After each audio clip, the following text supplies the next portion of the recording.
Assalamualaikum semuanya. Semoga kalian semua dalam keadaan sehat dan dilancarkan rezekinya. Amin ya robbal alamin. Dikisahkan ada seorang lelaki yang ingin menyewa keledai milik Abu Jahil. Keledai tersebut akan digunakan sebagai kendaraannya untuk perjalanannya menuju kota. Secara kebetulan Abu Jahil juga punya tujuan yang sama. Baiklah kawan, aku sewakan satu keledai milikku dan aku akan menaiki keledaiku yang lain dan kita bisa pergi bersama-sama, kata Abu Jahil. Berapa harga sewanya? Tanya si lelaki. 5 dinar, kurasa itu harga yang wajar, jawab Abu Jahil. Si lelaki pun setuju dan langsung membayarnya. Maka berangkatlah keduanya menuju kota. Di tengah perjalanan, lelaki tersebut mengajak Abu Jahil untuk beristirahat sebentar. Karena saat itu terik sinar matahari sangat panas, si lelaki duduk di bawah naungan keledai yang disewanya. Melihat hal itu, timbul sifat serakah pada diri Abu Jahil. Ia pun lalu memberitahu kepada si lelaki bahwa bayangan keledai yang menaunginya belum termasuk dalam sewa dan si lelaki harus membayar biaya tambahan untuk itu. Tentu saja si lelaki tidak terima dan tak mau membayarnya. Akhirnya terjadilah pertengkaran antar keduanya. Karena tak ada yang mau mengalah, pertengkaran pun semakin memanas. Begini saja, kita selesaikan masalah ini di pengadilan, tantang Abu Jahil. Baik, aku tidak takut, balas si lelaki. Singkat cerita, sampailah keduanya di ruang pengadilan. Di hadapan Tuan Hakim, Abu Jahil berkata, "Yang mulia, ketika orang ini menyewa keledai saya, dia hanya menyewa tubuhnya, bukan bayangannya. Jika dia ingin menggunakan bayangan itu, dia harus membayar biaya tambahan, tapi dia malah menolaknya." Mendengar aduan Abu Jahil, Tuan Hakim agak terkejut dan heran, sebab ini adalah perkara aneh yang belum pernah ia dengar. Tapi sebagai hakim yang bijak, ia tetap meladeninya dengan adil. "Benar begitu?" tanya Tuan Hakim kepada si lelaki. "Benar yang mulia, saya memang menyewa keledainya, tapi bayangan yang saya gunakan juga berasal dari keledai tersebut.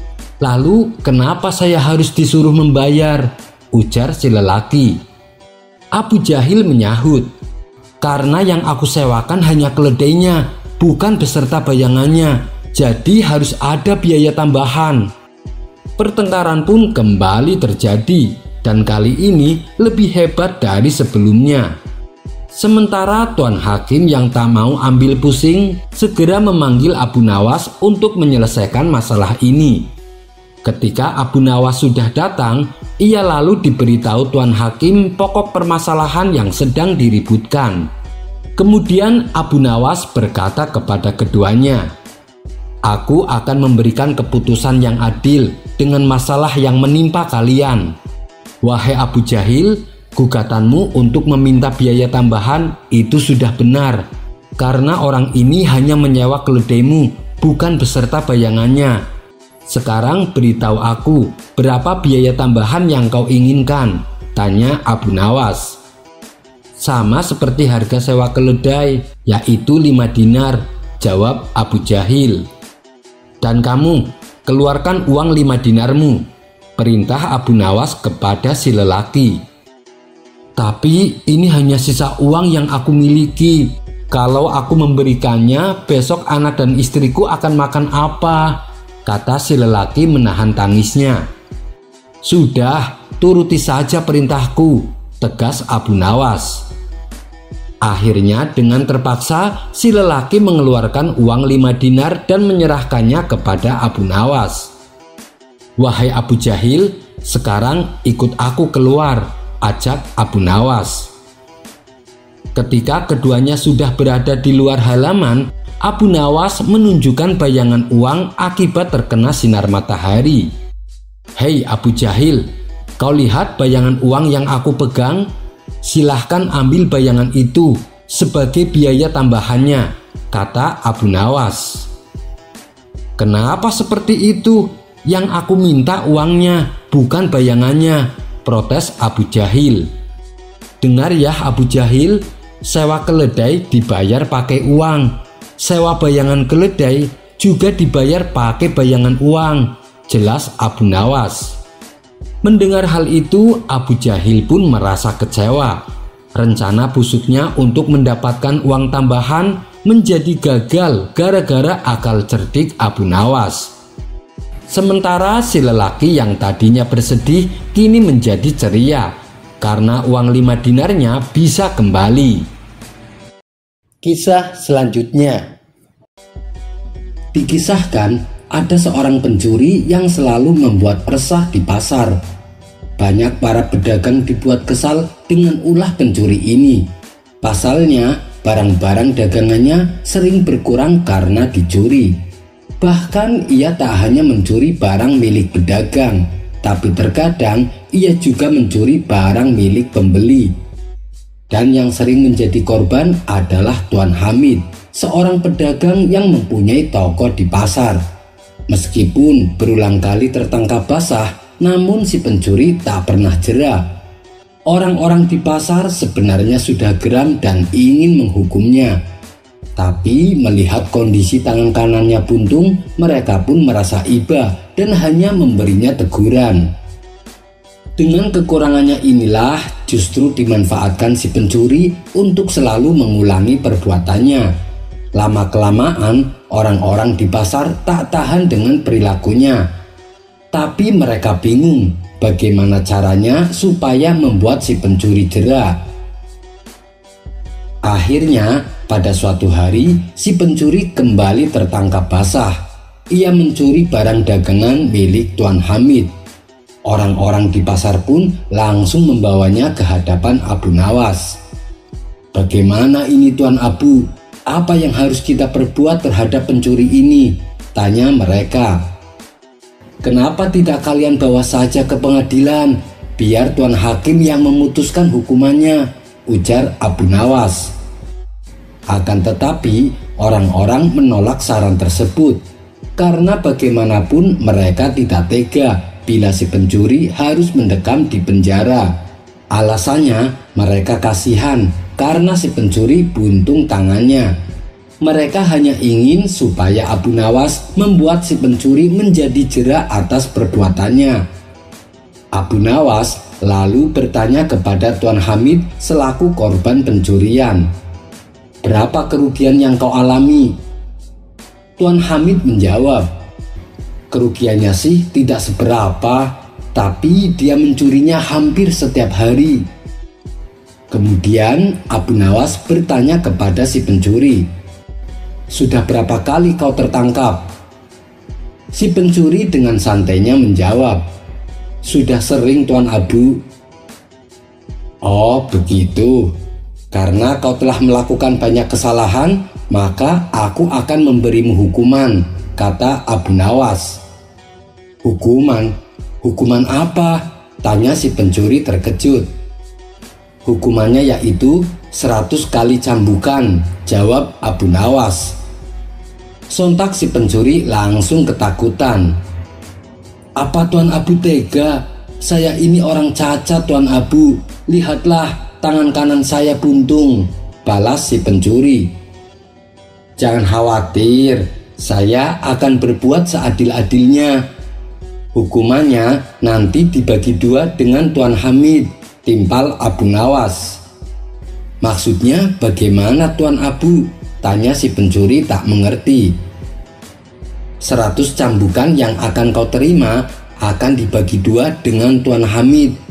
Jadi masing-masing mendapat 50 cambukan, jelas Abu Nawas. Mendengar penjelasan tersebut, dalam hati si pencuri berkata, asik, dengan adanya hukuman ini tidak akan ada lagi korban yang mau melaporkanku, karena sama-sama akan mendapat hukuman, pikirnya. Oh begitu, baiklah saya setuju, sahut si pencuri. Tuan Hamid yang mendengar hal itu tentu saja menolaknya. Adil apanya? Masa aku yang jadi korban harus menerima sebagian hukumannya? Protes Tuan Hamid. Sudah, Anda turuti saja perintahku, balas Abu Nawas. Awalnya Tuan Hamid sangat keberatan, tapi ia menangkap sesuatu yang lain atas rencana Abu Nawas. Kemudian Abu Nawas memberikan cemeti dan meminta Tuan Hamid untuk mencambuk si pencuri sampai 50 kali. Si pencuri pun berteriak kesakitan. Setelah selesai menjalani hukuman, kini giliran si pencuri yang akan mencambuk Tuan Hamid. Kurang ajar, sakit sekali tubuhku. Akan kubalas dengan lebih keras lagi, pikir si pencuri sambil menahan rasa sakit. Ia pun segera mengambil cambuk dan hendak membalas perlakuan Tuan Hamid. Namun ketika ia akan melakukan aksinya, Abu Nawas buru-buru mencegahnya. Tunggu dulu, bukankah dari awal aku sudah bilang aku akan berbuat adil terhadap kalian? Tapi kenapa kau melanggarnya? Tukas Abu Nawas. Melanggar bagaimana? Sekarang kan giliranku untuk mencambuknya, balas si pencuri. Iya benar, tapi sewaktu Tuan Hamid mencambukmu, dia memakai tangan kanan. Kenapa kau menggunakan tangan kiri? Itu sama sekali tidak adil, protes Abu Nawas. Terus bagaimana ini? Tangan kanan saya kan buntung Tuan Abu, tanya si pencuri. Aku tidak mau tahu dan aku tidak akan membiarkan kau mencambuk menggunakan tangan kiri, hardik Abu Nawas. Akhirnya si pencuri pun tak bisa berbuat apa-apa. Ia hanya bisa pasrah menerima hukuman yang barusan ia jalani. Hai pencuri, dengar ya, kalau sampai kamu ketahuan mencuri lagi, maka kau akan kembali mendapat hukuman seperti ini, ancam Abu Nawas. Sejak saat itu, si pencuri yang bertangan buntung menjadi jera dan tak lagi berani mencuri. Kisah selanjutnya adalah tukang jahit yang pelit dan pemuda miskin.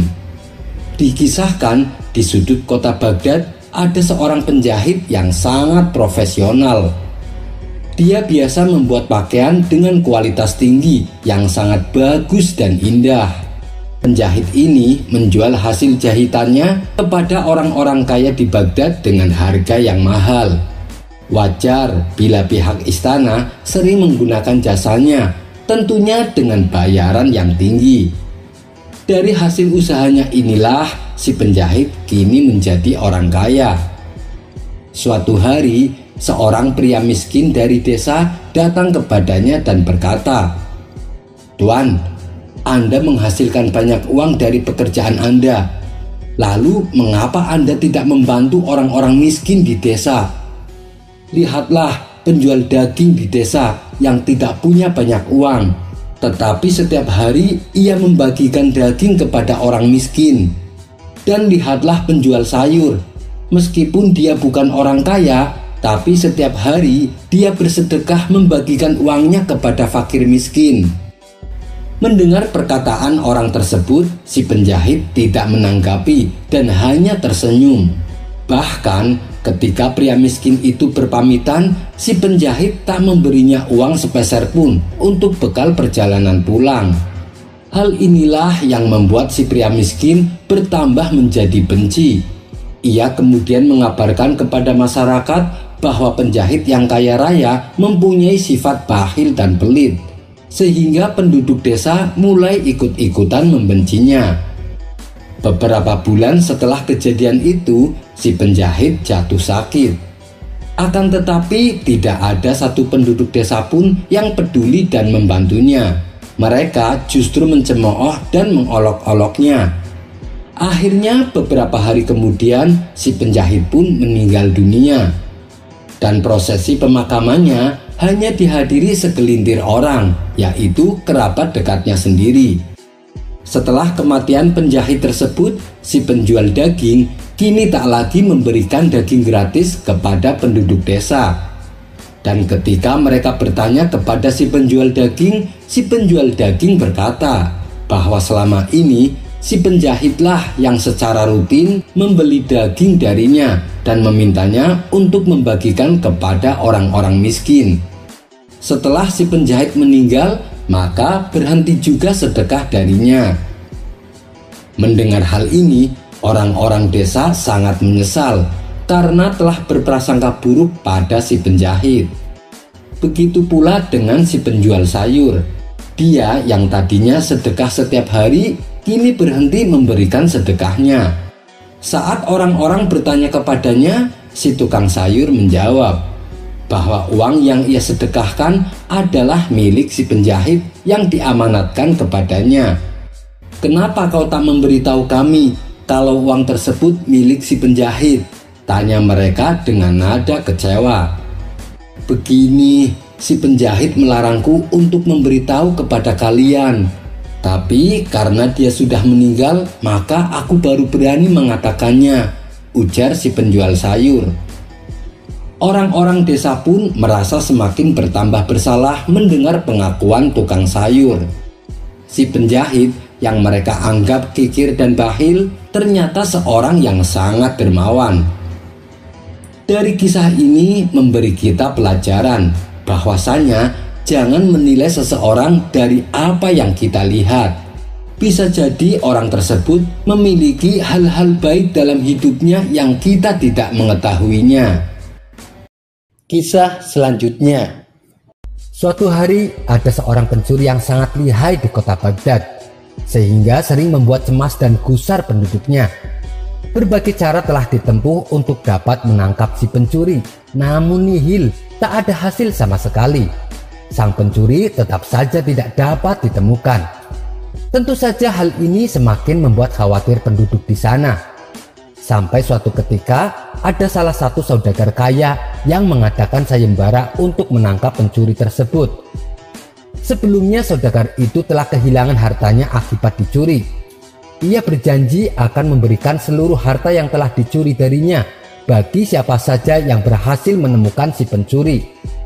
Sebab saudagar kaya itu merasa penasaran, sebenarnya siapa pencuri yang begitu lihai mencuri hartanya. Begitu sayembara ini diumumkan, tentu saja sangat banyak penduduk yang berpartisipasi. Bagaimana tidak, hadiah yang ditawarkan begitu menarik perhatian mereka. Namun apa yang terjadi? Tetap saja tidak ada yang berhasil mengungkap siapa pencurinya. Sampai akhirnya sang hakim memutuskan untuk meminta bantuan kepada Abu Nawas. Ya, Abu Nawas memang terkenal dengan akal cerdiknya. Hampir semua permasalahan dapat ia pecahkan dengan cara yang unik. Mendengar berita tersebut tentu saja membuat si pencuri menjadi takut dan khawatir, sebab ia tahu betul siapa itu Abu Nawas. Dia juga sempat berpikir untuk kabur melarikan diri ke kota lain. Namun dia abaikan pikiran itu, karena menurutnya melarikan diri hanya akan membuat penyamarannya terbongkar dan membuatnya sulit untuk mencuri di kota itu lagi. "Aku harus berhati-hati, jangan sampai terjebak tipu muslihat Abu Nawas," ujar si pencuri dalam hati. Keesokan harinya Abu Nawas meminta semua penduduk untuk berkumpul di balai kota. Tidak boleh ada yang tidak datang, semuanya wajib hadir. Setelah semua penduduk berkumpul termasuk si pencuri, kemudian Abu Nawas berkata dengan lantang, "Wahai para penduduk kota, kali ini aku akan memberikan kalian masing-masing sebuah tongkat sakti yang telah aku beri mantra. Tongkat ini harus kalian kembalikan kepadaku besok pagi di pengadilan kota. Tapi ketahuilah bahwa tongkat ini akan bertambah panjang 5 cm ketika dipegang oleh si pencuri. Dan bagi yang tongkatnya berubah bertambah panjang 5 cm, maka dialah pencurinya." Untuk membuktikan kesaktiannya, Abu Nawas mengarahkan tongkat itu ke sebuah pohon. Secara tiba-tiba, pohon tersebut langsung meledak dan tumbang ke tanah. Penduduk kota yang hadir pun merasa takjub dengan apa yang telah mereka saksikan. Mereka mengira telah melihat kekuatan luar biasa yang terdapat pada tongkat Abu Nawas. tanpa mereka sadari bahwa pohon itu sebenarnya telah ditaburi bubuk mesiu peledak oleh istri Abu Nawas. Dan ketika mendapat isyarat dari Abu Nawas, sang istri menyalakan api ke arah sumbu mesiu untuk meledakkannya. Hal ini tentu saja membuat hati si pencuri menjadi semakin takut dan panik. Sebelum pertemuan berakhir, Abu Nawas membagikan satu persatu tongkatnya kepada seluruh penduduk kota. Rupanya Abu Nawas sudah menyiapkan banyak tongkat dengan ukuran panjang yang sama. Setibanya di rumah, si pencuri mulai merasa gelisah. Dia terus berpikir bagaimana caranya agar tidak ketahuan identitasnya. Sampai akhirnya sebelum tidur dia menemukan cara yang menurutnya tepat. Ia pun segera mengambil tongkat itu dan memotongnya 5 cm. Dengan begitu tongkatnya tidak akan bertambah panjang 5 cm. Si pencuri pun akhirnya dapat bernafas dengan lega, sebab dia berpikir telah menemukan cara tepat untuk mengelabui Abu Nawas. Pada pagi harinya, satu persatu penduduk menyerahkan tongkat mereka untuk diperiksa panjangnya oleh Abu Nawas. Dengan penuh percaya diri, si pencuri juga menyerahkan tongkatnya kepada Abu Nawas. Setelah itu, dengan wajah ceria, ia meninggalkan tempat itu. Namun belum sempat ia pergi jauh, tiba-tiba Abu Nawas menyuruh pengawal untuk menangkapnya. Kemudian si pencuri dihadapkan kepada Abu Nawas. "Selama ini ternyata kamu pencurinya," kata Abu Nawas.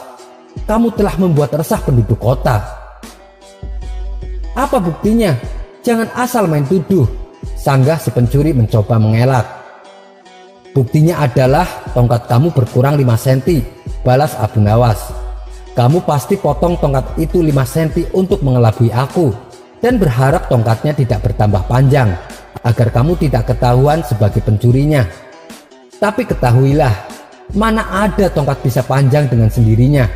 Itu kan hanya tipu muslihat saya untuk mengungkap siapa pencurinya." Sadar justru dirinya yang telah dikelabui Abu Nawas, si pencuri pun akhirnya pasrah dan mengakui perbuatannya. Kemudian ia dimasukkan ke dalam penjara untuk mendapatkan hukuman. Sementara harta saudagar kaya yang disimpan pencuri diberikan kepada Abu Nawas sebagai hadiahnya. Namun karena kebijaksanaannya, Abu Nawas menyerahkan sebagian harta curian itu kepada keluarga si pencuri, dan sebagian lagi dia gunakan untuk dirinya, serta dibagikan kepada orang-orang di sekitarnya yang membutuhkan. Kisah selanjutnya. Dikisahkan, di suatu daerah hiduplah seorang pemuda soleh. Ia habiskan hampir semua waktunya untuk beribadah kepada Allah. Kebaikan akhlak dan budi pekertinya membuat dirinya dihormati dan disegani oleh masyarakat. Pada suatu ketika, datanglah sekelompok orang ke rumah si pemuda. Mereka mengabarkan bahwa di tempat mereka terdapat pohon besar yang menjadi sesembahan masyarakat. Masyarakat menjadikan pohon tersebut sebagai Tuhan karena setiap hajatnya selalu dikabulkan. Mendengar itu, si pemuda merasa murka. Ia berjanji tidak akan membiarkan hal ini berlarut-larut. Esok paginya, si pemuda berangkat menuju tempat di mana pohon tersebut berada.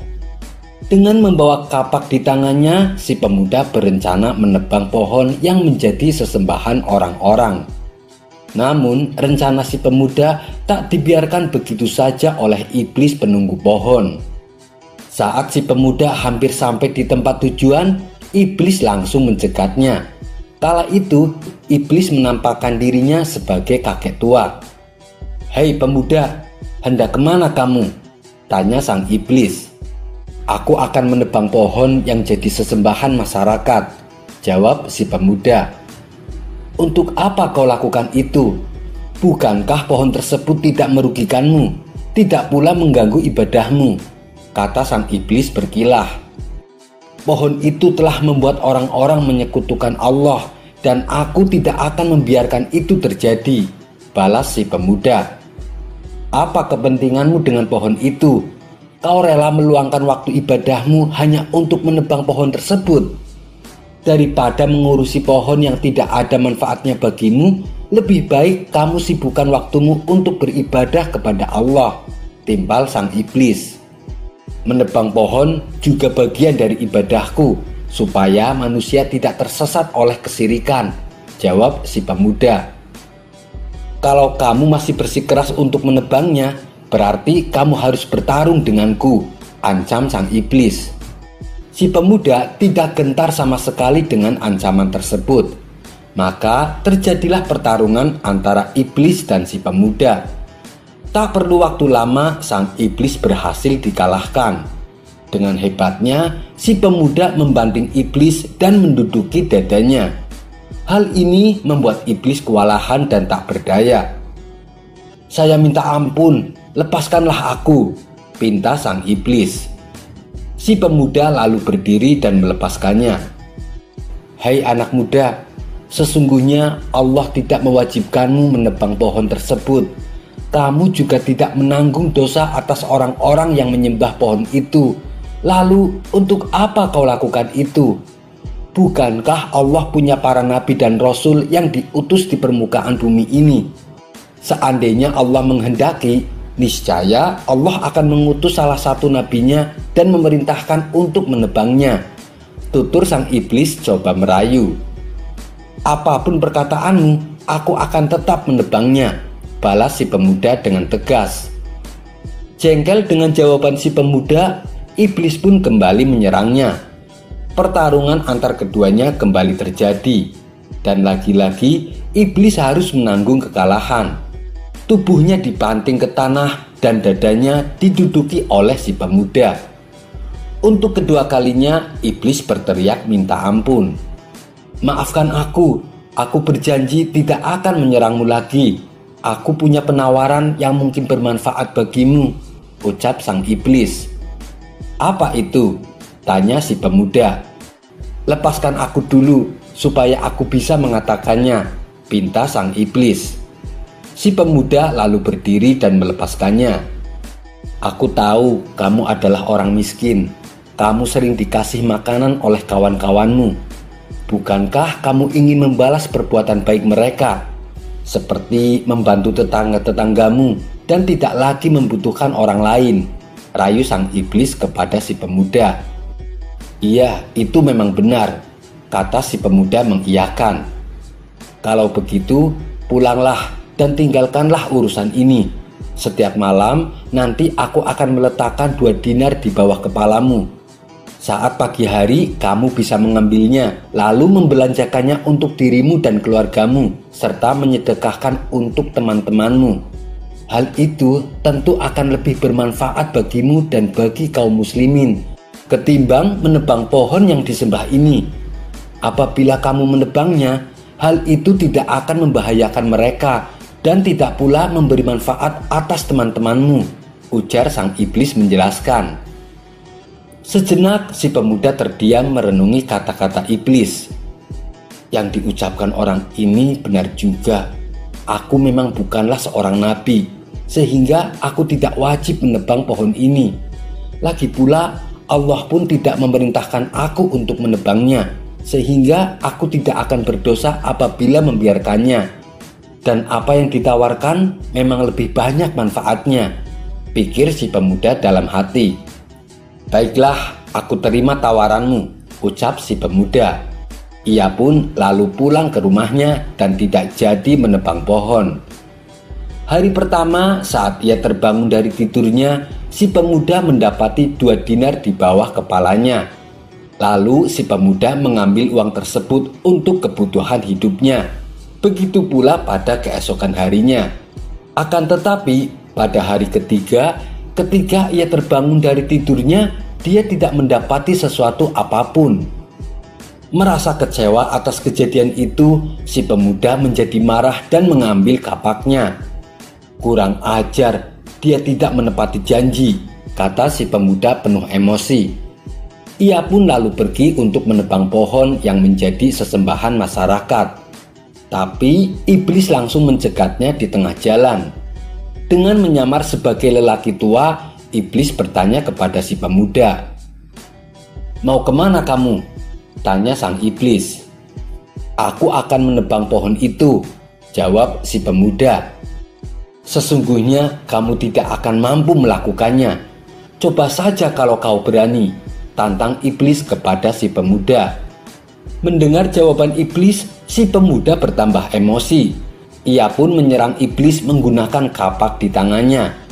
Tapi kali ini dengan mudah iblis mengalahkannya. Dalam sekejap, si pemuda dibanting ke tanah dan didudukinya dada si pemuda. Urungkanlah niatmu untuk menebang pohon. Apabila tidak mau, aku akan membunuhmu, ancam sang iblis. Si pemuda hanya pasrah dan tak berdaya. Wahai orang tua, kamu sekarang telah mengalahkanku. Lepaskanlah aku dan beritahukanlah kepadaku, mengapa dulu aku bisa mengalahkanmu, tapi sekarang kamu yang mengalahkanku, tanya si pemuda. Karena pada kali pertama kamu marah, kamu melakukan itu karena Allah semata, dan niatmu adalah akhirat, sehingga Allah menundukkanku untukmu.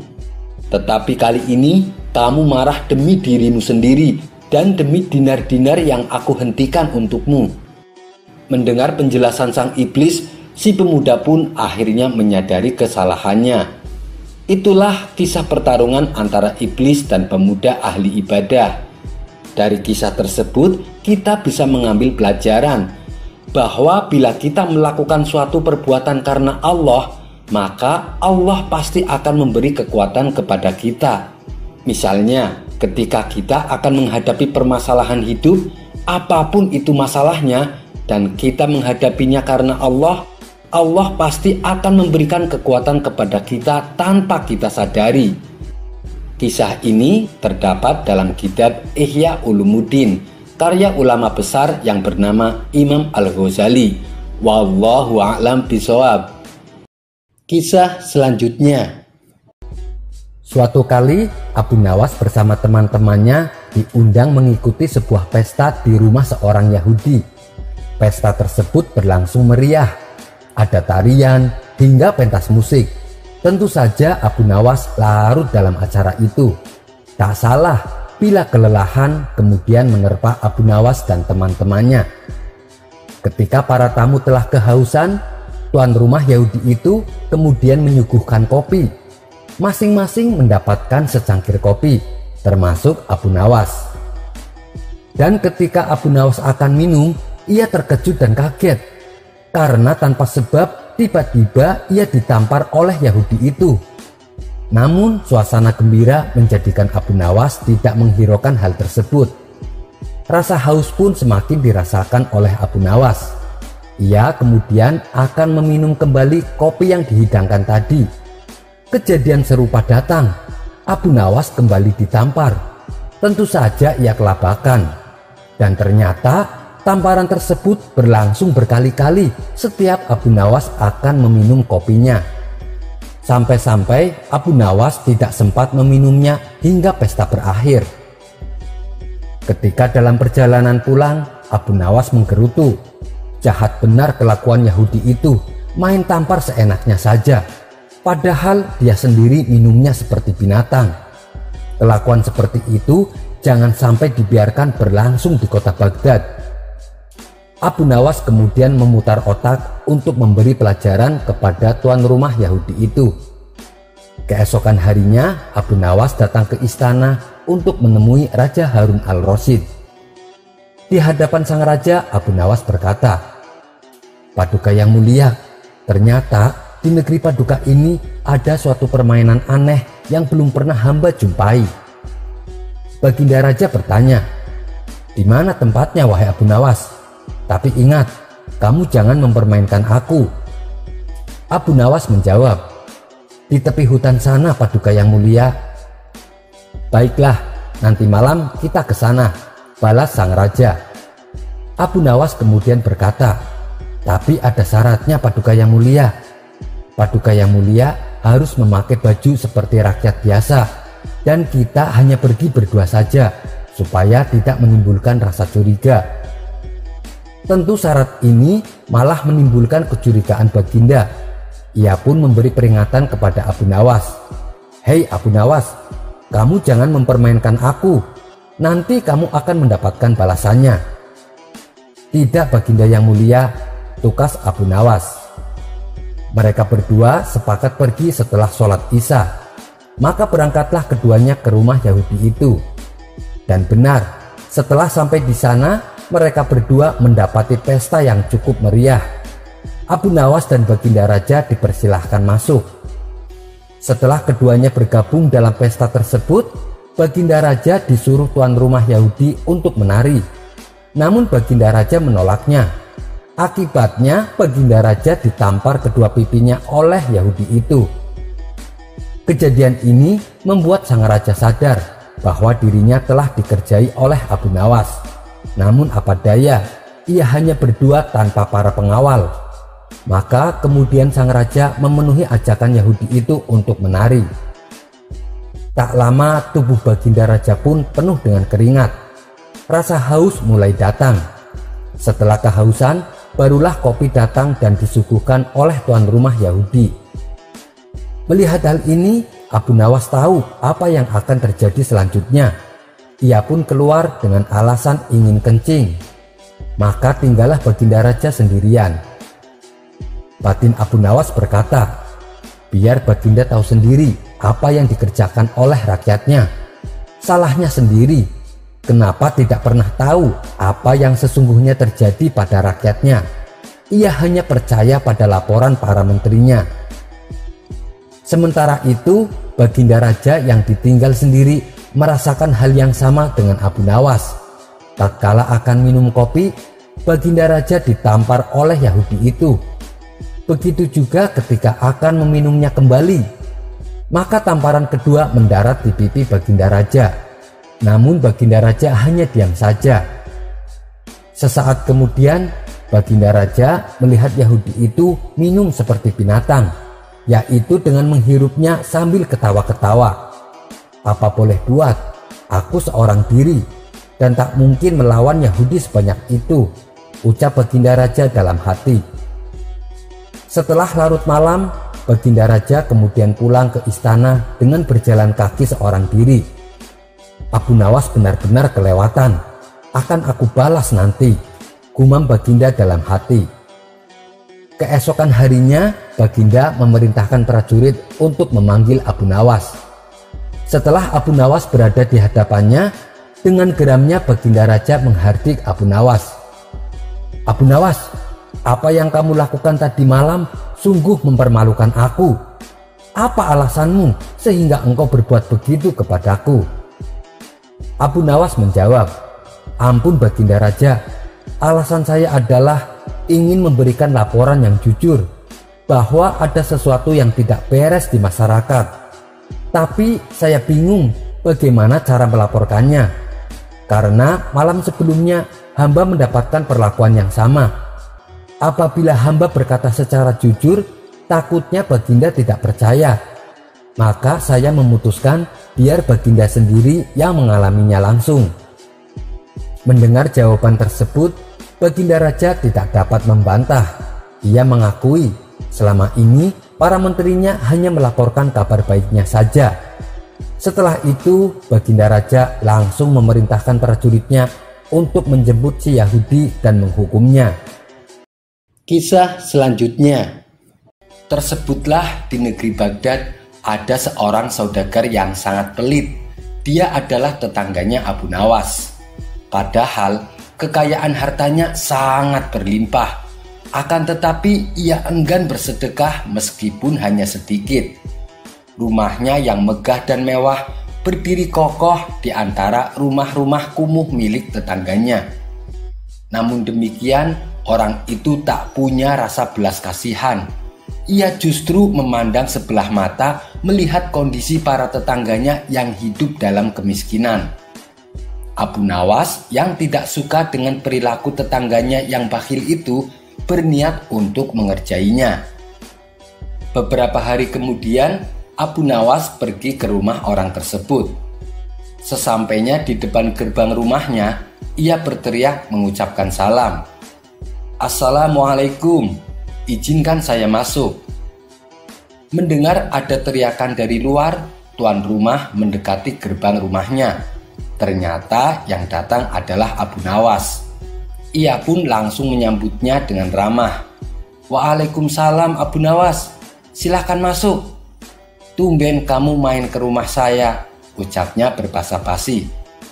Setelah diajak masuk ke ruang tamu dan dipersilahkan duduk, Abu Nawas pun berkata, "Saya ada sesuatu yang penting yang ingin aku bicarakan." "Apa itu Abu Nawas?" tanyanya penasaran. "Begini Tuan, saya ingin membuat pengakuan. Saya telah mencuri ayam dan saya ingin bertaubat. Maafkanlah dosa saya Tuan," ucap Abu Nawas dengan nada memelas. "Saya tidak bisa mengampuni dosamu Abu Nawas. Hanya Tuhan yang bisa melakukannya," balas tetangganya.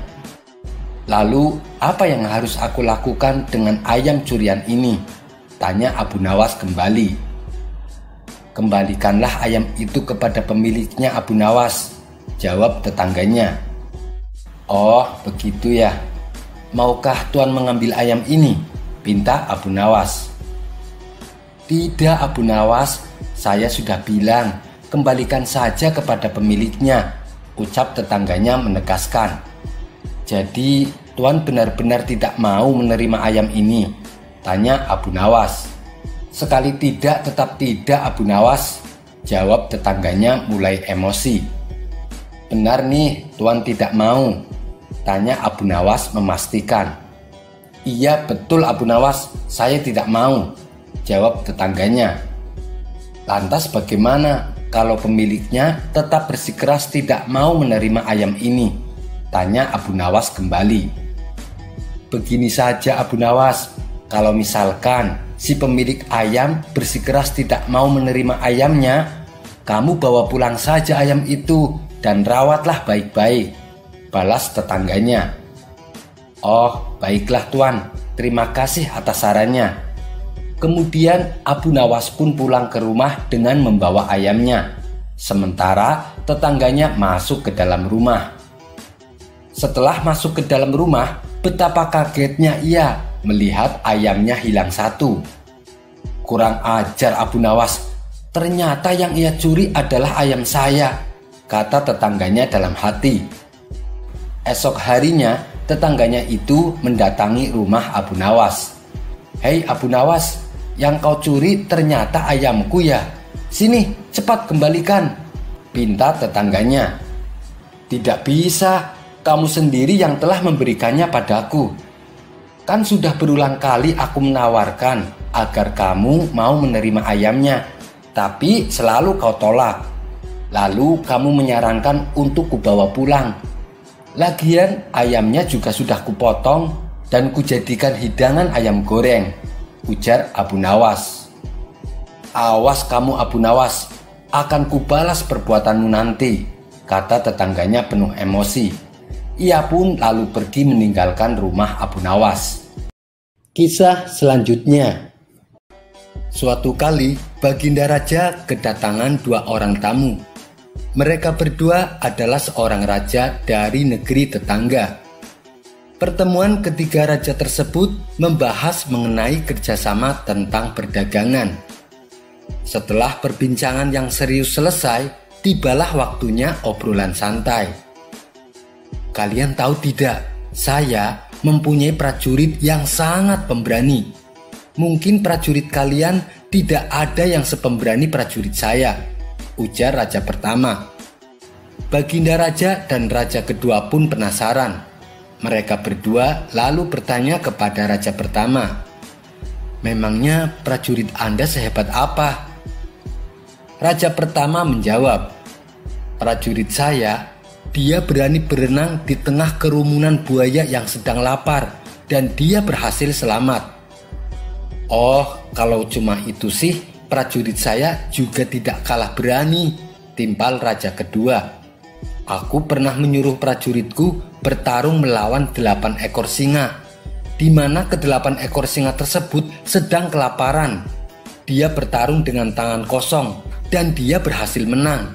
Sedangkan ke-8 ekor singa tersebut mati mengenaskan," balas raja kedua tak mau kalah. "Lalu bagaimana dengan Baginda Raja?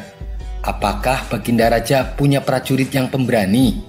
Tanya kedua raja tersebut kepada Baginda Raja. Sesaat Baginda Raja berpikir keras, jawaban apa yang harus ia berikan. Ia tak mungkin mengarang cerita bohong, karena Baginda Raja memang tak punya prajurit yang terbilang nekat dan pemberani seperti prajuritnya kedua tamu raja tersebut.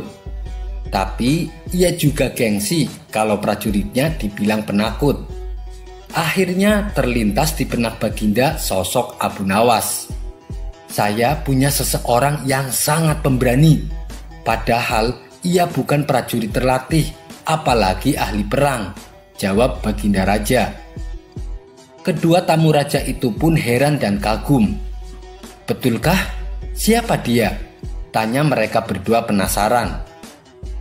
Dia adalah Abu Nawas. Sebagai buktinya saya akan panggil dia kemari, balas Baginda Raja. Kemudian Baginda Raja memerintahkan beberapa pengawal untuk memanggil Abu Nawas. Singkat cerita, sampailah Abu Nawas ke istana. Begitu memasuki aula kerajaan, Abu Nawas kaget. Ternyata Baginda Raja sedang menerima dua tamu raja dari negeri tetangga. Wahai Abu Nawas, kemarilah, titah Baginda Raja. Abu Nawas pun segera mendekat dan memberi salam hormat kepada rajanya. Ampun Paduka yang mulia, apa Paduka tidak salah memanggil saya? Padahal Paduka sedang menerima tamu kehormatan, ucap Abu Nawas. Tidak Abu Nawas, memang saya sengaja mengundangmu kemari, balas Baginda Raja. Begini Abu Nawas, saya ada tugas penting untukmu. Dan kamu tidak boleh menolak perintah saya, tugas Baginda Raja. Baik Paduka yang mulia, saya siap dengan perintah Paduka, sahut Abu Nawas. Kiranya tugas apa yang akan Paduka berikan? Tanya Abu Nawas. Saat ini juga saya perintahkan kamu terjun dari menara istana, titah Baginda Raja. Mendengar itu Abu Nawas kaget dan heran, karena itu sama saja bunuh diri. Apa saya tidak salah dengar Paduka? Tanya Abu Nawas memastikan. Tidak Abu Nawas, kamu tidak salah dengar, jawab Baginda Raja. Saya disuruh terjun dari menara, sedangkan menara istana tingginya 50 meter. Dasar raja tidak punya otak, ujar Abu Nawas dengan nada sewot. Melihat tingkah Abu Nawas ini, Baginda Raja seketika langsung tertawa terpingkal-pingkal. Sementara Abu Nawas semakin dibuatnya heran. Kenapa Paduka Raja justru malah tertawa? Padahal biasanya ia marah dan menghukum dirinya. Karena tak mau ambil pusing, Abu Nawas lalu pergi meninggalkan ruangan istana. Kalian lihat sendiri kan? Ucap Baginda Raja kepada dua tamunya. Apakah di antara kalian berdua ada rakyat kalian yang berani mengatai rajanya? Hanya rakyat saya saja yang berani, dan itu pun cuma satu, yaitu Abu Nawas, ujar Baginda Raja sambil terus tertawa. Melihat itu, kedua tamu raja tersebut hanya bisa melongo dan mengaku kalah. Kisah selanjutnya. Di suatu pagi yang cerah, Abu Nawas pergi ke pasar untuk belanja kebutuhannya sehari-hari. Sebab semalam ia mendapati persediaan barang-barang di rumahnya sudah habis. Terlihat Abu Nawas sangat sibuk memilih barang-barang kebutuhannya di pasar. Barang-barang belanjaannya yang sudah dibayar satu persatu ia masukkan ke dalam keranjang. Saking asiknya berbelanja, tak terasa keranjang miliknya sudah penuh. Karena terlalu banyak, Abu Nawas tidak kuat mengangkat keranjang miliknya yang sudah dipenuhi oleh barang belanjaan. Lalu ia pun berinisiatif meminta bantuan seorang kuli panggul untuk membawakan barang belanjaannya.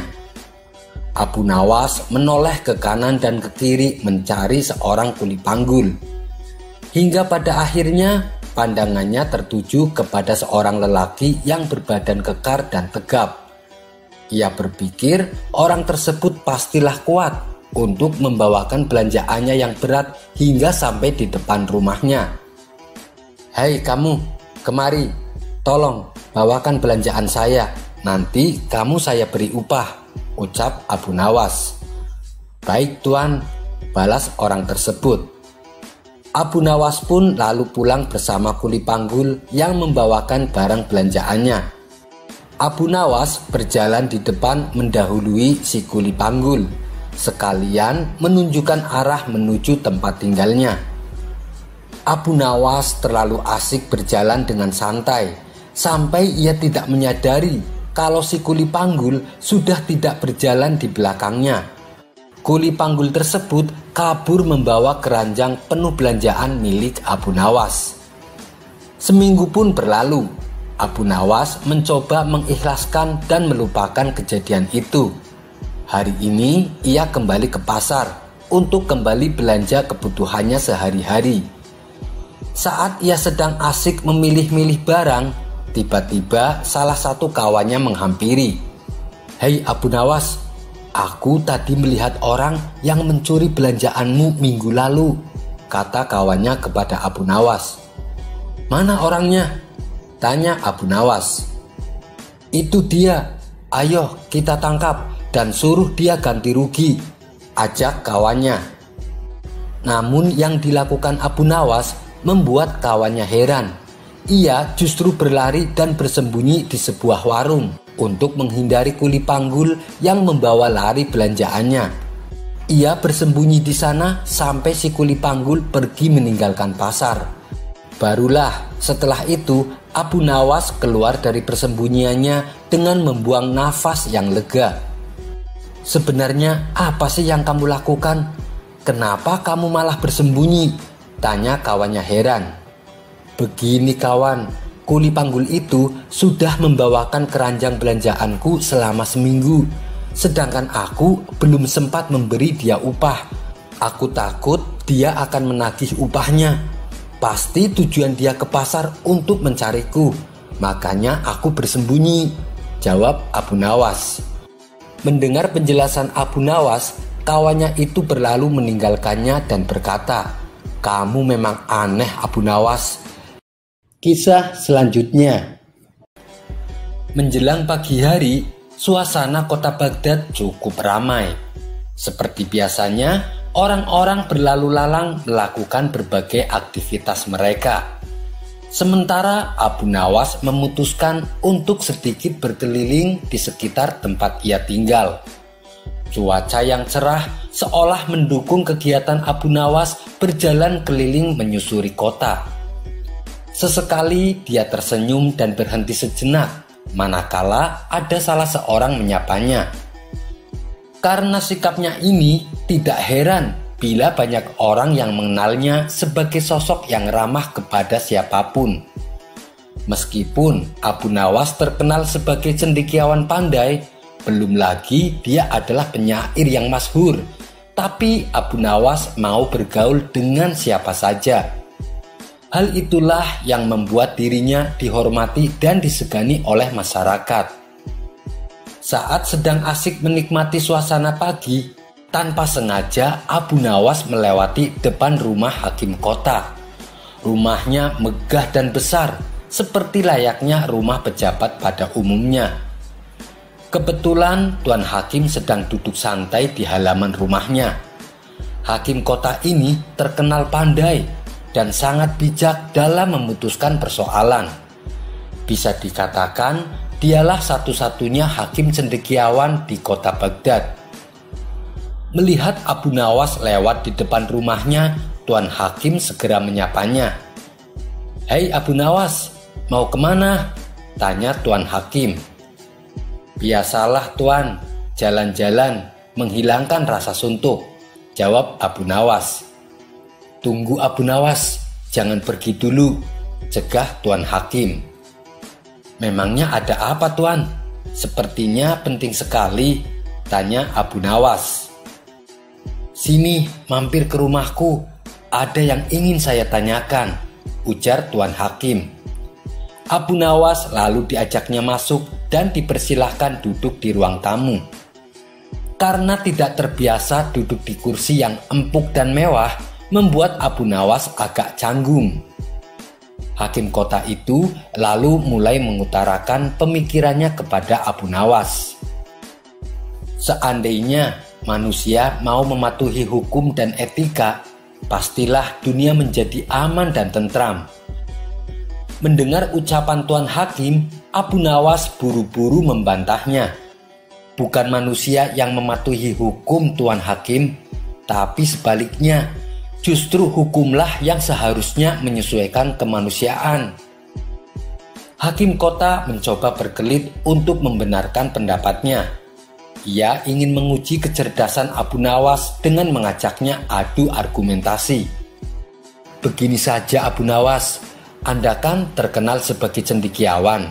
Saya ingin dengar pendapat Anda. Seandainya Anda disuruh memilih kekayaan atau kebijaksanaan, manakah yang akan Anda pilih? Tanya Tuan Hakim. Tanpa berpikir panjang, Abu Nawas langsung menjawabnya. Tentu saja saya pilih kekayaan. Mendengar jawaban tersebut, Hakim kota menatap Abu Nawas dan tersenyum sinis, seolah Abu Nawas tidak layak disebut sebagai cendekiawan. Sungguh sangat memalukan. Anda adalah cendekiawan yang diakui oleh masyarakat, tapi jawaban yang Anda katakan sama sekali tidak mencerminkan seorang cendekiawan. Mengapa saya berkata demikian?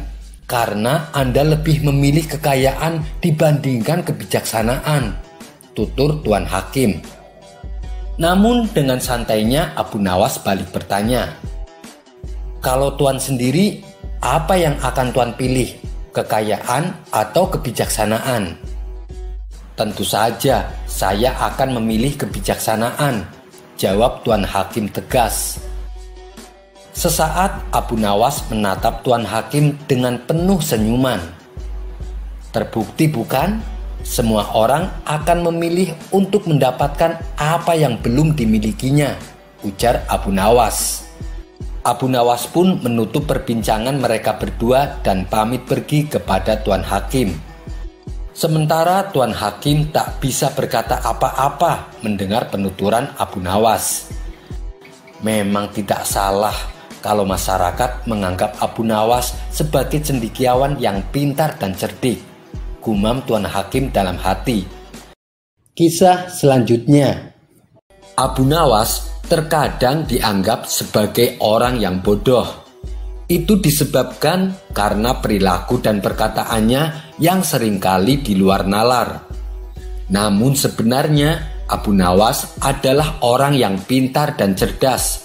Ia juga terkenal akan kebijaksanaannya. Banyak orang yang ingin bertemu dengannya dengan tujuan hanya ingin menguji seberapa cerdas dan pintarnya Abu Nawas. Mereka adalah orang-orang yang nyatanya hanya tahu sedikit ilmu, namun merasa memahami berbagai ilmu. Meski demikian, Abu Nawas tetap meladeni mereka. Bahkan dirinya berbicara sesuai dengan tingkat kecerdasan lawan bicaranya. Tidak heran jika terkadang Abu Nawas akan bersikap seperti orang bodoh. Itu semata-mata karena ia menyesuaikan lawan bicaranya. Pada suatu sore, saat ia selesai memberikan pelajaran kepada murid-muridnya, Abu Nawas tidak langsung masuk ke dalam rumahnya. Langkah kakinya berjalan keluar menuju sebuah kebun luas miliknya. Sesampainya di sana, Abu Nawas melepas rasa penatnya dengan duduk santai di bawah pohon arbei. Ia melepaskan sorban dari kepalanya untuk menikmati semilir angin yang berhembus. Kedua matanya mengamati kebunnya yang luas. Ada banyak sekali buah yang ia tanam di sana. Kini pandangannya tertuju pada tanaman labu yang sudah berbuah dan kian membesar. Itu pertanda bahwa sebentar lagi dia akan bisa memanen tanaman labu tersebut. Sungguh berkah yang luar biasa. Seperti biasanya, Setiap kali Abu Nawas melihat kebesaran ciptaan Allah, ia akan merenung sejenak. Aku heran, kenapa tanaman labu yang hidup merambat dan batangnya juga mudah patah, akan tetapi bisa menghasilkan buah yang sangat besar. Sedangkan pohon arbe yang aku duduki, pohonnya tinggi dan besar, tapi buahnya kecil-kecil. Apakah Tuhan tidak keliru? Pikir Abu Nawas. Cukup lama ia terdiam sambil merenung. Sesekali angin bertiup kecil di sekitarnya, menggerakkan ranting pohon arbei. Lalu mereka bergesekan satu sama lain. Akibatnya, salah satu buah arbei terjatuh tepat mengenai kepala Abu Nawas yang sedang tidak memakai sorbannya. Abu Nawas pun terperanjat dan mencari tahu benda apa yang barusan menimpanya. Ternyata benda itu adalah buah arbei kecil yang sudah matang. Abu Nawas lalu memungut dan memandanginya, sampai akhirnya ia tersenyum. Sepertinya aku tahu sebabnya. Allah memang tidak pernah keliru dengan ciptaannya. Andaikan buah arbei besarnya disesuaikan dengan pohonnya, atau besarnya seperti buah labu, pastilah kepalaku sudah hancur, kata Abu Nawas dalam hati. Ia pun kembali memuji ciptaan Allah yang sangat adil dan tidak pernah keliru. Kisah selanjutnya. Seperti kita ketahui bahwa Abu Nawas bukan saja seorang penyair yang ulung, akan tetapi menjelang akhir kehidupannya, dia menjadi seorang ulama sufi yang arif dan bijaksana. Sejak saat itulah Abu Nawas mengisi hari-harinya dengan beribadah kepada Allah. Ia juga senantiasa selalu membantu masyarakat manakala ada yang membutuhkan dirinya. Perubahan sikapnya ini membuat masyarakat menjadi segan dan menghormatinya. Namun, kebaikan Abu Nawas yang suka memberi sempat dimanfaatkan oleh kawan-kawan tongkrongannya dulu. Diceritakan Abu Nawas mempunyai hewan peliharaan. Di samping memelihara keledai sebagai tunggangannya, ia juga memelihara seekor kambing, di mana kambing tersebut sangat gemuk dan besar. Tak pernah terlintas di benak Abu Nawas niatan untuk menyembelihnya. Ia lebih suka menjadikan kambingnya sebagai hewan peliharaan. Pada suatu hari, kawan-kawan Abu Nawas datang berkunjung ke rumahnya. Saat memasuki halaman rumah, mereka melihat kambing peliharaan Abu Nawas. Karena kebetulan kambingnya ditaruh di samping rumah dengan diikat seutas tali. Abu Nawas segera menyambut hangat kedatangan kawan-kawannya itu. Setelah ngobrol kesana kemari, salah satu kawannya berkata kepada Abu Nawas, "Kambing punyamu hebat sekali Abu Nawas, gemuk dan juga sehat. Bagaimana kalau kita berpesta? Kita sembelih saja kambing itu," usul kawan lainnya. "Iya, saya setuju. Dagingnya pasti lezat dan enak," timbal kawan satunya. Mendengar perkataan teman-temannya, Abu Nawas mencoba mengelak. "Kambing saya tidak begitu gemuk, belum terlalu besar," kata Abu Nawas beralasan. Bagaimanapun, Abu Nawas sangat menyayangi kambingnya. Ia tidak sampai hati jika harus disembelih. Bahkan saat ia membeli kambing tersebut di pasar, tidak ada sekalipun niatan untuk menyembelihnya. Abu Nawas hanya menginginkannya untuk dirawat. "Hei Abu Nawas, apa kamu tidak dengar kabar kalau besok akan kiamat? Kambingmu juga tidak akan bertambah gemuk," kata teman-temannya. "Iya Abu Nawas, besok akan kiamat. Lebih baik kita sembelih saja kambingnya," sahut yang lain. Mereka terus saja mendesak Abu Nawas agar bersedia kambing kesayangannya disembelih. Abu Nawas pun mulai kesal mendengar perkataan teman-temannya yang seperti memaksa. "Baiklah, besok kita adakan pesta di pantai. Daging kambingnya kita bakar dan kita makan sama-sama," tutur Abu Nawas. "Nah, begitu dong Abu Nawas. Kamu memang sahabat sejati, sahut kawan-kawannya. Singkat cerita, pada keesokan harinya, Abu Nawas dan teman-temannya berangkat menuju sebuah pantai. Setibanya di sana, Abu Nawas berkata, "Kalian bersenang-senang saja dulu, biar aku yang memasaknya." Mendengar itu, teman-temannya kegirangan.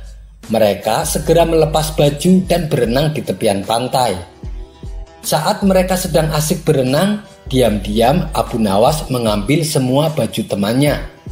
Abu Nawas pun mulai menyembelih kambing dan mengulitinya. Lalu ia membakar semua baju temannya untuk memanggang daging kambing tersebut. Selesai berenang, teman-temannya kebingungan mencari baju. "Hei Abu Nawas, kamu melihat baju kami tidak?" tanya mereka. "Tadi waktu kesini aku lupa bawa kayu bakar.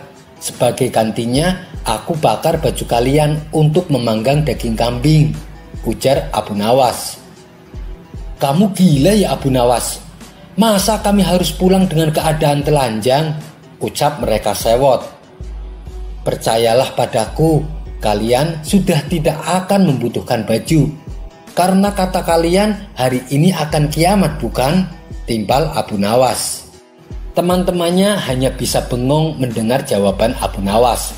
Mereka tak mungkin memarahi Abu Nawas karena yang dilakukan Abu Nawas akibat perkataan mereka sendiri. Setelah acara makan-makan selesai, terpaksa mereka harus pulang dengan keadaan telanjang. Di sepanjang perjalanan, mereka ditertawakan oleh para warga yang melihatnya. Kisah selanjutnya. Alkisah, di kampung Abu Nawas ada seorang saudagar kaya bernama Tuan Hamid.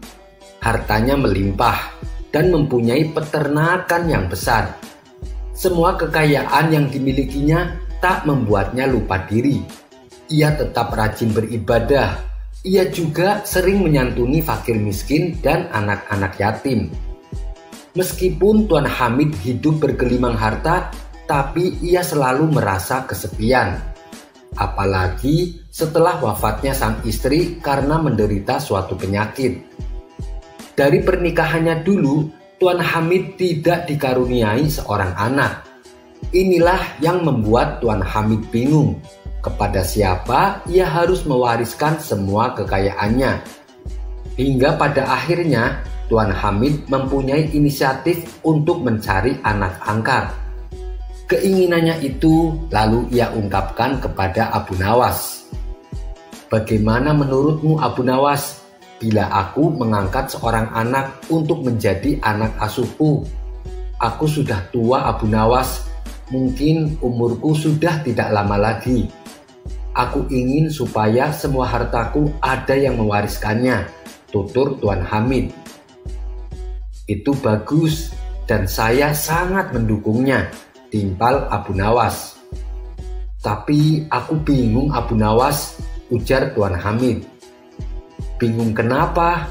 Atau jangan-jangan kau ingin menikah lagi ya?" celetuk Abu Nawas dengan nada menggoda. "Tidak, sama sekali tidak. Aku sudah tidak ada keinginan untuk menikah lagi. Di sisa hidupku yang tinggal sedikit ini, aku hanya ingin menghabiskan untuk beribadah," jawab Tuan Hamid. "Lalu apa yang membuatmu bingung?" tanya Abu Nawas. "Aku bingung mencari anak yang tepat. Aku ingin punya anak asuh, tapi anak tersebut harus benar-benar jujur dan soleh, supaya semua hartaku menjadi berkah. Apakah kamu punya solusinya?" tanya Tuan Hamid. Sejenak Abu Nawas terdiam. Ia terus memutar otak untuk mencari jalan keluarnya. Tidak berapa lama, akhirnya Abu Nawas pun tersenyum. Itu pertanda ia sudah menemukan ide yang cemerlang. "Soal itu biar aku yang mengaturnya. Aku punya rencana yang tepat," ucap Abu Nawas. "Apa itu? Coba katakan padaku," pinta Tuan Hamid. "Besok pagi suruh semua anak-anak kecil di kampung kita untuk berkumpul dan kita adakan sayembara," usul Abu Nawas. Baiklah, saya ikuti saja rencanamu, balas Tuan Hamid. Singkat cerita, pada keesokan harinya, semua anak-anak di kampungnya diundang. Mereka berkumpul di rumah Tuan Hamid. Baik anak orang kaya maupun anak orang miskin, semua berkumpul jadi satu. Tidak lama kemudian, Tuan Hamid dan Abu Nawas berdiri di hadapan anak-anak tersebut. Lalu Abu Nawas berkata kepada mereka, "Aku mengumpulkan kalian di sini karena Tuan Hamid akan mengangkat seorang anak yang nantinya akan mewariskan kekayaannya. Tapi sebelumnya saya akan membagikan sesuatu kepada kalian," ucap Abu Nawas. "Apa yang akan Tuan bagikan?" tanya seorang anak. "Aku akan membagikan benih bunga ini. Siapa yang bisa membuat benih ini tumbuh dan berbunga indah, dialah yang akan diangkat menjadi anak Tuan Hamid. Saya kasih waktu 1 bulan," kata Abu Nawas menjelaskan. Semua anak mendapatkan beberapa butir benih. Mereka lalu merawatnya dengan sukacita. Bahkan tidak sedikit dari orang tua mereka yang ikut membantu anak-anaknya. Tujuannya tentu supaya bisa mendapatkan harta warisan Tuan Hamid. Sementara itu, ada seorang anak yang tak bisa membuat benih itu menjadi tumbuh. Dia adalah anak yatim piatu yang miskin. Ia hanya tinggal bersama neneknya yang sudah tua. Anak itu pun merasa sedih. Ia berkata kepada neneknya, "Aku sudah merawatnya dengan baik, tapi kenapa benih ini tak juga tumbuh? Apa ada yang salah?" Neneknya lalu menyarankan untuk mengganti potnya dengan pot yang lebih baik. Anak itu lalu mengganti tanah dan potnya dengan tanah dan pot terbaik. Ia merawat benih bunga itu dengan telaten. Namun benih itu tak juga tumbuh. Sedih sekali hati anak itu. Sebulan pun berlalu. Itu artinya waktu yang ditentukan telah tiba. Semua anak kembali berkumpul di halaman rumah Tuan Hamid, termasuk anak yatim piatu tersebut. Hampir semua anak-anak membawa pot berisi bunga yang indah, kecuali si anak yatim. Ia hanya membawa butiran benih yang masih utuh. Tidak lama kemudian, Abu Nawas dan Tuan Hamid keluar menemui mereka. Dilihatnya satu persatu pot berisi bunga yang dibawa anak-anak. Semua anak-anak itu mengaku bahwa benih bunga yang diberikan Abu Nawas berbunga dengan baik. Tiba-tiba Abu Nawas mendengar isak tangis dari salah satu anak yang ikut berkumpul. Dialah anak yatim piatu yang miskin. Abu Nawas dan Tuan Hamid segera menghampirinya. "Kenapa kamu menangis?" tanya Abu Nawas. "Maafkan saya, Tuan. Saya sudah merawat benih bunga ini dengan baik, tapi benih bunga ini tidak mau tumbuh," jawabnya sambil menangis terisak. Abu Nawas pun tersenyum mendengar pengakuan anak yatim tersebut. Lalu ia mengumumkan di hadapan mereka bahwa anak yatim itulah yang akan menjadi anak angkat Tuan Hamid. Mereka pun heran dengan keputusan Abu Nawas, termasuk Tuan Hamid sendiri. Salah satu anak protes dengan keputusan Abu Nawas. "Tuan Abu, kenapa dia yang dipilih? Dia kan tidak membawa bunga." Begitu juga dengan Tuan Hamid. Ia mempertanyakan keputusan Abu Nawas. "Hei Abu Nawas, kenapa anak yang gagal malah dia yang kamu pilih?" Dengan wajah tersenyum, Abu Nawas menjelaskan, "Kenapa saya memilih dia? Karena dia adalah anak yang jujur.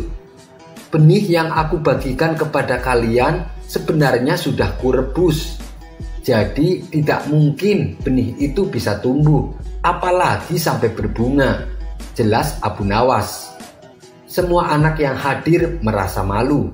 Rupanya Abu Nawas sedang menguji kejujuran mereka. Sementara Tuan Hamid memuji akan kecerdikan Abu Nawas. "Bukankah kamu mencari anak yang jujur? Dialah satu-satunya anak yang jujur di sini, ucap Abu Nawas kepada Tuan Hamid. Iya benar Abu Nawas, kamu memang cerdik, puji Tuan Hamid.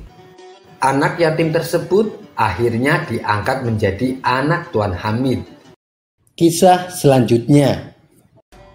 Di suatu pagi nan cerah, Abu Nawas duduk santai di depan rumahnya. Kemudian sang istri menghampiri dan membawakan secangkir teh hangat. Sang istri lalu berkata kepada Abu Nawas, "Wahai suamiku, sepertinya saya ingin buah jeruk. Maukah engkau membelikannya untukku?" tanya sang istri. Tanpa menunggu lama, setelah meneguk secangkir teh, Abu Nawas segera pergi ke pasar saat itu juga. Setibanya di sana, Abu Nawas memasuki toko yang menjual buah-buahan. Ia terlihat sibuk memilih buah jeruk yang manis. Satu persatu buahnya ia masukkan ke dalam keranjang dan ditimbang oleh si penjual. "Beli berapa kilo tuan?" tanya si pedagang. "2 kilo saja," jawab Abu Nawas. Disitulah Abu Nawas merasa ada yang tidak beres. Ia menduga kalau si pedagang curang dengan cara mengurangi timbangan. Dan ternyata benar. Setibanya di rumah, Abu Nawas menimbang kembali buahnya dan bobotnya memang kurang dari 2 kilo. "Kurang ajar, dia menipuku. Saya tidak akan beli di situ lagi," ucap Abu Nawas. Suatu hari ada seorang pengemis yang sering meminta-minta di pasar. Meskipun ia seorang pengemis, tapi ia orang yang sangat jujur. Saat ia berjalan meninggalkan pasar, tiba-tiba ia menemukan sebuah tas. Ia pun segera mengambil dan membukanya. "Ya Allah, tas siapa ini? Ada uang 1000 dinar di dalamnya. Aku harus mencari pemiliknya," pikir si pengemis. Si pengemis lalu segera kembali ke pasar. Setibanya di pasar, ia melihat seorang pedagang berteriak, "Bagi siapa saja yang menemukan tas berisi uang 1000 dinar, maka aku akan memberikan hadiah." Pedagang tersebut ternyata adalah pedagang buah yang terkenal curang, di mana tempo hari Abu Nawas juga belanja ke situ. Si pengemis segera menemui pedagang tersebut dan menyerahkan tas yang ia temukan. "Tuan, aku menemukan tas tuan," kata si pengemis. Pedagang buah itu lalu menghitung uang di dalam tasnya. Jumlahnya masih utuh 1000 dinar. Sementara si pengemis masih berdiri di hadapannya. "Ngapain kamu masih di sini?" tanya si pedagang. "Bukankah tuan berkata akan memberikan hadiah bagi siapa saja yang menemukannya?" "Aku menunggu hadiah dari tuan," jawab si pengemis. Ternyata si pedagang bukan hanya curang, tapi ia adalah orang yang licik dan serakah. Ia pun tega hendak menipu si pengemis. "Hadiah? Apa saya tidak salah dengar? Tas ini seharusnya berisi 2000 dinar, tapi ini isinya 1000 dinar. Kau pasti yang mengambil sisanya. Pergilah sebelum aku laporkan kepada Tuan Hakim," kata si pedagang dengan kasar. "Aku memang pengemis tuan, tapi aku orang yang jujur," ujar si pengemis. "Kamu memang keras kepala. Mari kita bawa masalah ini kepada Tuan Hakim," ajak si pedagang. Akhirnya mereka berdua pergi menemui Tuan Hakim. Setibanya di sana, ternyata Tuan Hakim sedang buru-buru pergi ke istana. "Maaf, saya sedang sibuk sekarang. Saya tidak bisa menangani urusan kalian. Begini saja, kalian temui Abu Nawas. Dia pasti akan memberikan keputusan yang adil. Dia adalah orang kepercayaan Baginda Raja," tutur Tuan Hakim. Mereka berdua lalu menemui Abu Nawas di rumahnya. "Ada apa ini?" tanya Abu Nawas. "Saya mau minta keadilan tuan. Saya sudah menolong dia menemukan tasnya yang hilang, tapi saya malah dituduh mencuri," ujar si pengemis.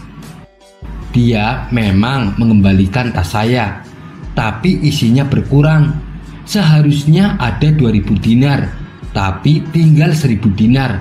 Pasti dia telah mencuri sisanya, kata si pedagang tak mau kalah. Sejenak Abu Nawas terdiam. Bukankah pedagang ini yang terkenal curang? Pasti dia telah berbohong, pikir Abu Nawas. Sini tasnya, saya mau lihat, perintah Abu Nawas. Si pedagang lalu menyerahkan tasnya yang berisi 1000 dinar. Apakah kamu yakin tas ini isinya 2000 dinar? Tanya Abu Nawas kepada si pedagang. Iya tuan, saya yakin sekali kalau tas ini berisi 2000 dinar, jawab si pedagang.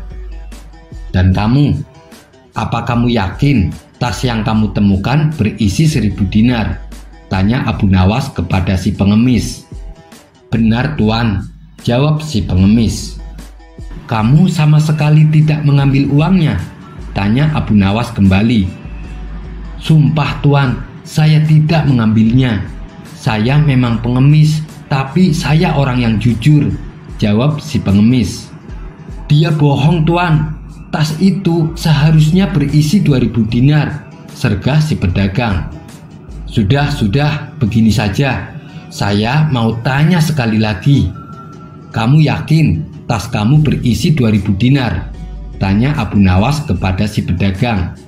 Saya yakin sekali tuan, jawab si pedagang. Kau bilang tasmu berisi 2000 dinar. Sementara tas yang ditemukan oleh si pengemis isinya 1000 dinar. Berarti tas yang ia temukan bukan milik kamu.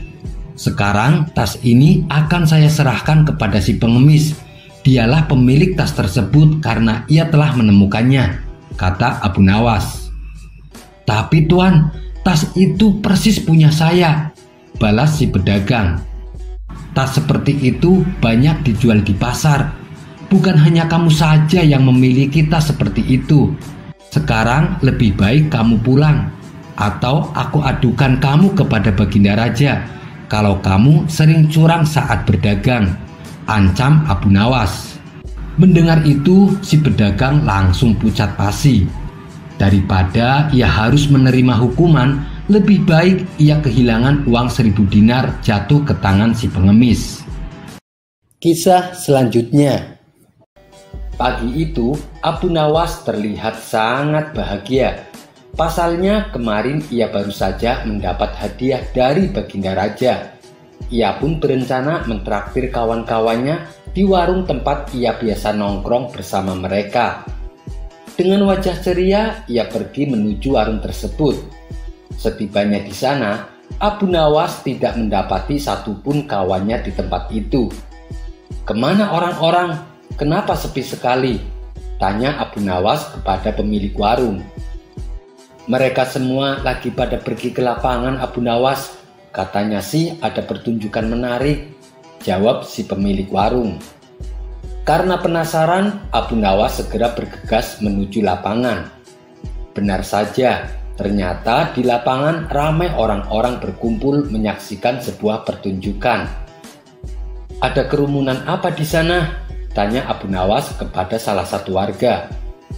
Ada pertunjukan monyet ajaib, jawabnya. Monyet ajaib? Ajaib bagaimana maksudnya? Kata Abu Nawas penasaran. Monyetnya bisa mengerti bahasa manusia, dan yang lebih menakjubkan, monyet itu hanya mau tunduk kepada pemiliknya saja, ujarnya menjelaskan. Abu Nawas pun menjadi tertarik.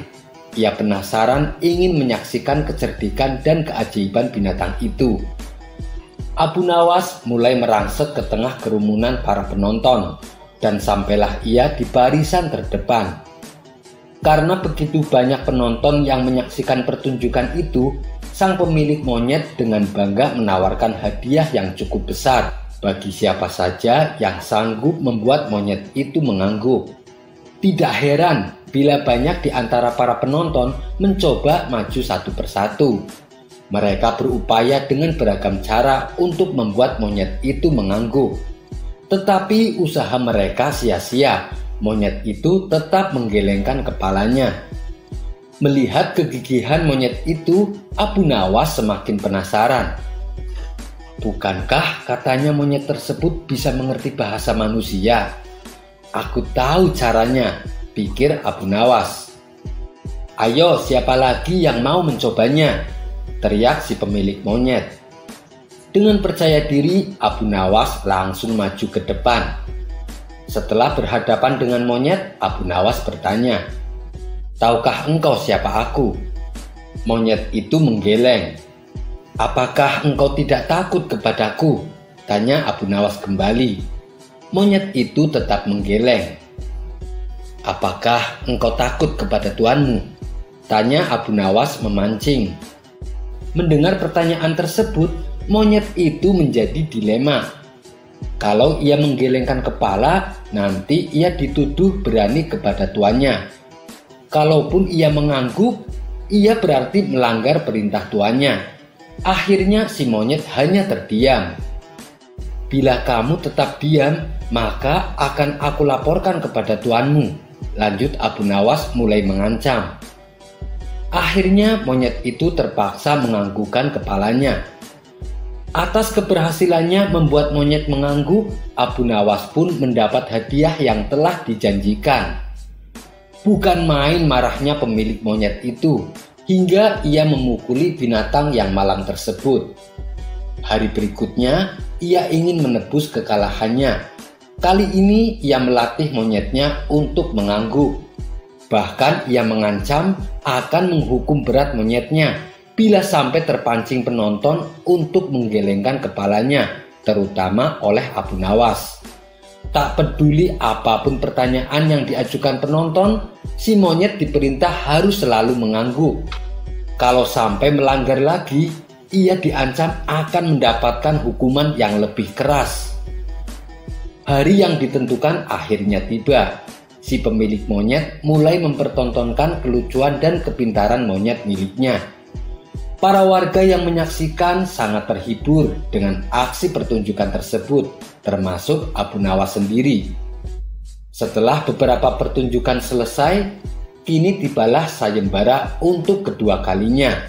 Siapa saja yang bisa membuat monyet ini menggelengkan kepalanya, maka akan saya beri hadiah lebih banyak dari kemarin, teriak si pemilik monyet. Hampir semua orang yang ada di situ mencoba menerima tantangan tersebut. Tapi tidak ada satupun yang berhasil. Mereka semua kewalahan. Setelah tidak ada lagi yang mencobanya, Abu Nawas akhirnya maju ke depan. Ia menghampiri monyet dan mengulang pertanyaan yang sama. "Tahukah engkau siapa aku?" Monyet itu mengangguk. "Apakah kamu tidak takut kepadaku?" tanya Abu Nawas. Monyet itu tetap mengangguk. "Apakah engkau tidak takut kepada tuanmu?" Monyet tersebut tetap mengangguk karena ia tahu itu hanya jebakan saja. Ia tak mau lagi tertipu untuk kedua kalinya. Akhirnya Abu Nawas mengeluarkan bungkusan kecil berisi balsem. "Tahukah kamu apa guna balsem ini?" Monyet itu tetap mengangguk. "Baiklah, bolehkah ku gosok selangkanganmu dengan balsem?" tanya Abu Nawas. Monyet itu tetap mengangguk. Lalu Abu Nawas menggosok selangkangan binatang itu. Tentu saja monyet tersebut merasa agak kepanasan dan mulai panik. Kemudian Abu Nawas menunjukkan balsem yang lebih besar. "Apakah kau tidak keberatan kalau balsem yang besar ini aku oleskan sampai habis di selangkanganmu?" Mendengar itu tentu saja monyet itu mulai ketakutan. Dan rupanya ia lupa akan ancaman tuannya. Sehingga ia terpaksa menggelengkan kepala sambil mundur beberapa langkah. Akibat kecerdikan Abu Nawas, ia pun kembali memenangkan sayembara. Dengan menahan rasa malu dan jengkel, si pemilik monyet menyerahkan hadiahnya. Kisah selanjutnya. Bukan sekali dua kali Abu Nawas melancong ke negeri tetangga. Dalam setahun mungkin ia sudah 3 kali meninggalkan negerinya. Tentu saja keperluannya untuk berdagang. Suatu ketika Abu Nawas pergi ke suatu negeri, di mana negeri itu hiduplah seorang raja mempunyai istana megah yang dikelilingi danau. Meski hidupnya bergelimang kemewahan, sang raja merasakan kejenuhan. Hingga terbesitlah tanda tanya dalam hatinya. Mengapa tidak ada satupun kesatria yang sukses masuk ke istana dengan berenang di danau tersebut? Karena penasaran, sang raja pun membuat sayembara untuk mencari orang yang mampu melakukannya. Seminggu berikutnya, sayembara pun dimulai. Semua rakyat dikumpulkan di depan danau, termasuk Abu Nawas yang kala itu sedang berada di negeri tersebut. Lalu di depan rakyat dan prajuritnya, sang raja berbicara lantang. "Wahai seluruh kesatria dan rakyatku, dengan ini saya mengumumkan, saya ingin mencari seorang lelaki yang tangguh di negeri ini. Jadi saya menantang kalian semua untuk berenang di danau ini menuju istanaku. Barang siapa yang berhasil, akan saya kabulkan apa saja permintaan kalian." Mendengar sayembara dari sang raja, semua orang pun kaget. Pasalnya, danau tersebut banyak dihuni oleh buaya-buaya besar dan ganas. Tentu saja mereka tidak ada yang berani. Tiba-tiba muncullah prajurit kesatria. Badannya tinggi dan besar. Dia adalah prajurit yang dikenal paling kuat. "Wahai Paduka yang mulia, izinkan hamba melakukan tugas ini," kata prajurit tersebut. "Silahkan wahai prajuritku," jawab sang raja. Semua orang penasaran ingin melihatnya, apalagi dengan Abu Nawas. "Nekat sekali orang itu, dia pasti tidak bakalan selamat," ucap Abu Nawas dalam hati. Tepat sekali dugaan Abu Nawas. Baru saja prajurit tersebut berenang sejauh 3 meter, ia langsung diserang buaya-buaya ganas. Akhirnya ia tewas mengenaskan. Dengan perasaan sedih dan kecewa, Baginda Raja berkata, "Peserta pertama saya nyatakan gagal. Masih adakah yang berani mencoba?" tanya sang raja. Spontan semua prajurit langsung mundur ketakutan. Mereka panik kalau sang raja sampai menunjuknya. "Kalian tidak usah takut. Aku tidak akan memaksa kalian untuk melakukan tugas ini," ujar sang raja. Tidak berapa lama kemudian, orang terkuat dan paling pemberani dari rakyat biasa maju ke depan menghadap Baginda Raja. "Apakah kamu yakin?" tanya sang raja. "Jangan khawatir Paduka, hamba adalah pawang buaya. Hamba pasti bisa berhasil," jawab orang tersebut. Sang raja langsung terlihat ceria. "Baiklah, silahkan terjun ke danau itu," titah sang raja. Orang itu melaksanakan perintah rajanya. Ia terjun ke danau yang penuh dengan buaya. Akan tetapi dia tetap saja mati. Ia memang tidak diserang oleh buaya, namun ia mati tenggelam karena tidak bisa berenang. Akhirnya semua orang yang ada di sana pun menjadi takut. Mereka ikut mundur bersama yang lain. "Waduh, tidak ada yang berani. Bagaimana negeri ini bisa menjadi kuat kalau kalian semua menjadi penakut?" kata sang raja kecewa. Tiba-tiba Abu Nawas langsung menceburkan diri ke dalam danau. Perbuatannya ini tentu membuat semua orang kaget dan cemas, termasuk sang raja tersebut. Abu Nawas terlihat berenang sekuat tenaga. Beberapa kali ia menghindar dari serangan buaya. "Luar biasa, ayo terus, teriak sang raja kegirangan. Yang lain pun turut menyemangati Abu Nawas. Sampai akhirnya Abu Nawas berhasil dan tiba di istana dengan selamat, tidak kurang suatu apapun. Sang raja segera menghampiri Abu Nawas. "Benar-benar mengagumkan, kamu hebat sekali. Tapi sepertinya kamu bukan orang negeri ini. Siapa namamu dan dari mana asalmu?" tanya Baginda Raja. Abu Nawas yang dalam keadaan basah kuyup dan gemetaran menjawab raja tersebut.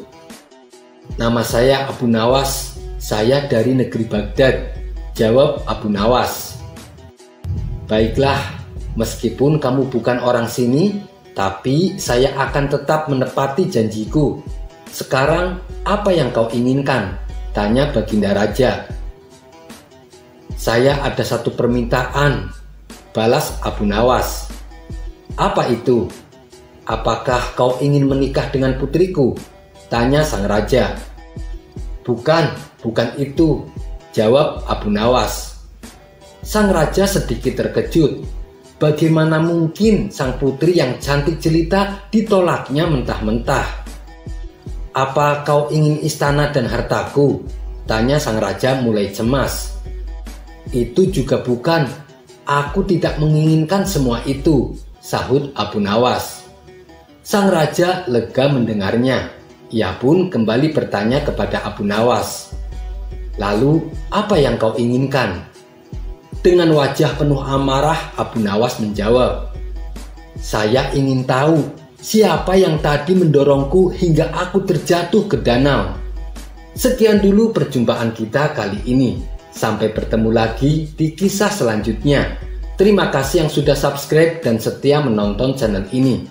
Wassalamualaikum warahmatullahi wabarakatuh.